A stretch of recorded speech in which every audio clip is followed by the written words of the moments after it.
Well, I always liked school, I liked the classroom, I liked the education system, I liked to learn, and I like to interact with people. And to be a teacher, you probably have to be able to get along with people, but you also have to enjoy being around people too. And so that was one of the main driving forces. I liked kids, I liked coaching.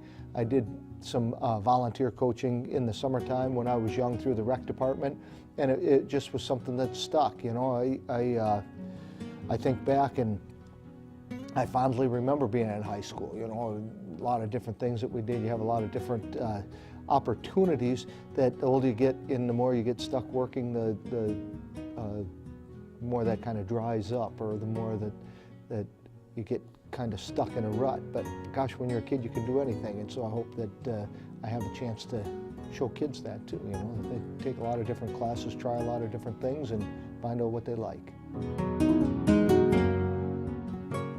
Well, let me see. Probably the biggest influence as far as working in the field of education would probably be Coach Braun, and then Miss Bedrow, my high school biology teacher. The two of them both were very influential. Coach Braun, because he made athletics and gym classes and all of the things that you kind of like doing in school growing up. He made those interesting, and he made it something that you could be proud about doing.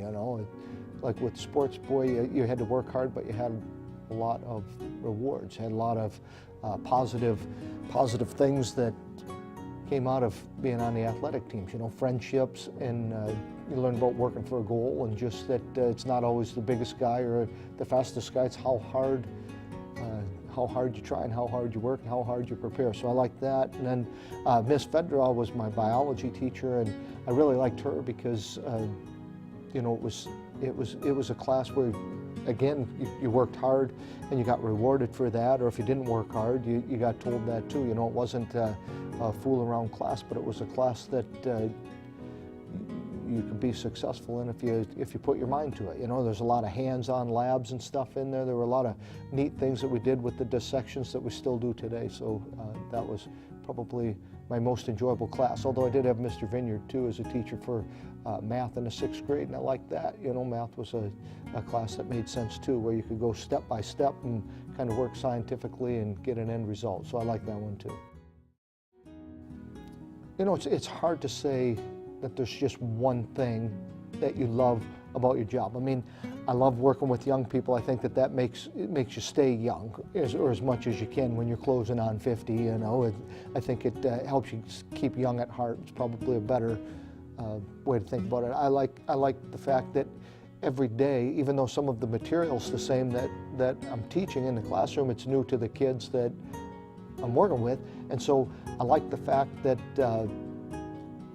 I get to be the one to kind of open their eyes up to something new. I like working with young people because they have a lot of energy, and the fact that they have all of that energy, they can then pour it into specific things that we do, whether we're working in the lab or whether it's preparing for a test, or even if it's just doing something that kind of is an offshoot of what we're talking about in the classroom. It's nice to see them work hard and actually be interested in what they're learning. So I love that too. And I love working with the people that I work with at the school. They're all pretty fun. If you think about your teachers, and we have a pretty good group of people to work with here at the Marysville High School. So those would be the things that I love. Challenges. One of the challenges in education that seems a bit overwhelming is how the rules change for the state. Like next year, they're talking about using the SAT instead of the ACT to test students and to evaluate them. And that's the thing as a teacher, that it seems like the state takes pretty lightly. But as a teacher, I'm going to have to reevaluate what I teach to see how that's going to impact the kids, and if it's going to prepare them for the test that they're going to take to get into college. That's one thing.